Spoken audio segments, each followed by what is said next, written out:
The decision will be given by Allah and His Messenger, because only the obedience to Allah and the Messenger was absolute.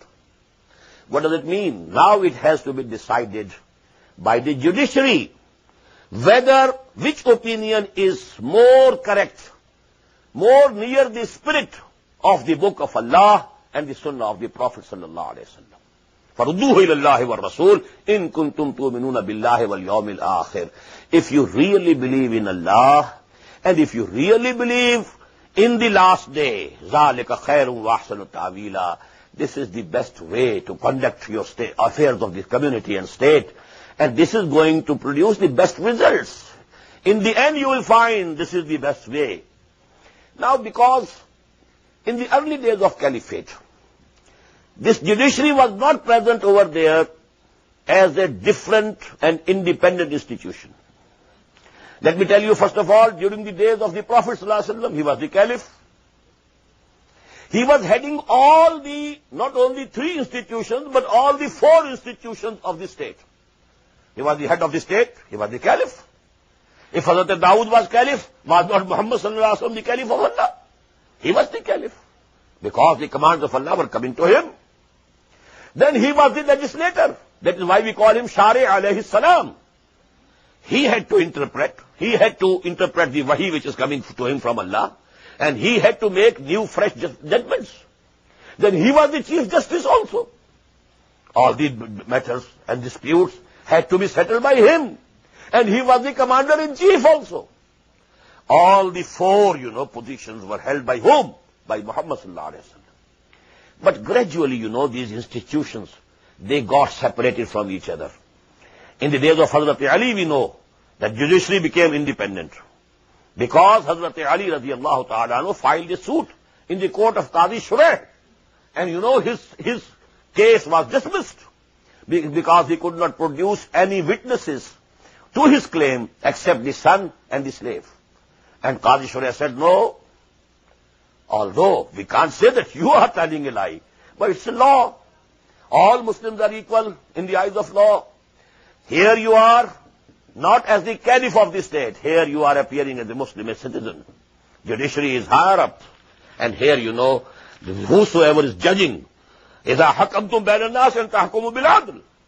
Now, because the witness, the testimony of a son or a slave who is owned by the person, it is not acceptable. If you have another witnesses, produce them. And Hazrat Ali said, no, I don't have any other witnesses. Okay. Your case dismissed. And it was against a Jew. And the Jew accepted Islam, saying this, that this is the condition of the state. The head of the state, his claim can be dismissed in the state. So he became a Muslim. But these institutions now today, by the process of social evolution, and let us do justice to others also, we owe this to the Western nations. They have developed these institutions of the state. We Muslims gave them the light from the universities of Cordova and Granada and Toledo. We passed the torch of knowledge and light to them. And then we went to sleep. These people worked. The scientific development took place there. This electricity was not invented by any Muslim, but we are using it. This loudspeaker, these cameras, not invented by any Muslim, we are using them. In the same way, these institutions, they have developed.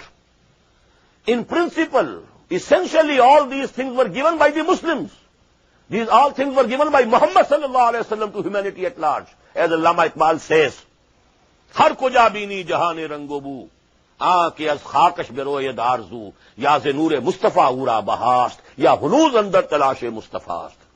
Wherever you find something good, something noble, from which, the seed of desire, it grows up, you will see either this light has been borrowed from Muhammad sallallahu alaihi wasallam, or man is still proceeding and trying to reach where Muhammad sallallahu alaihi wasallam had taken the humanity 1400 years ago.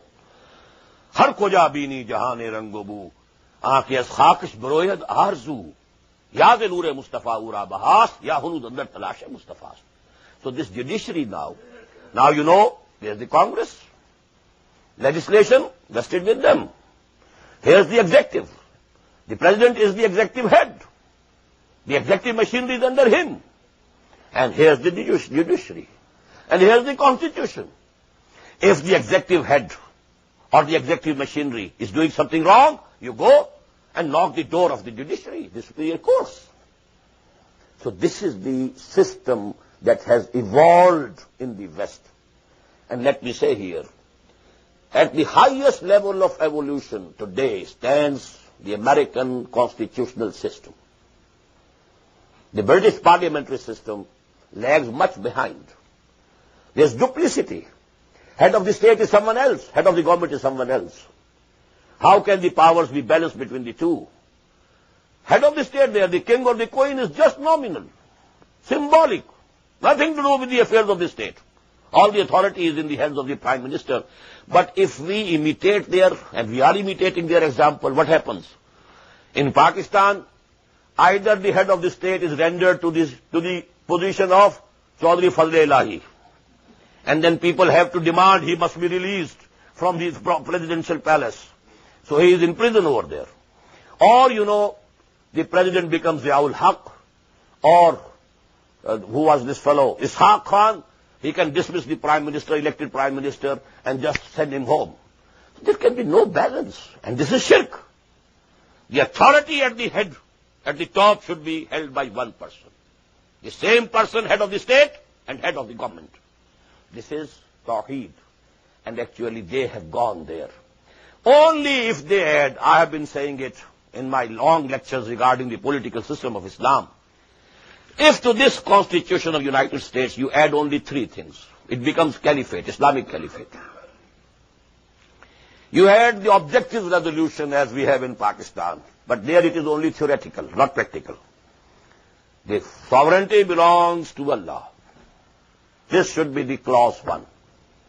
Clause 2, no legislation can be done here at any level repugnant to the Quran and the Sunnah. Atiullah wa atiur Rasul. Absolute obedience to the two. And number 3, full citizenship of the state is held only by the Muslims. The non-Muslims, they are protected minority.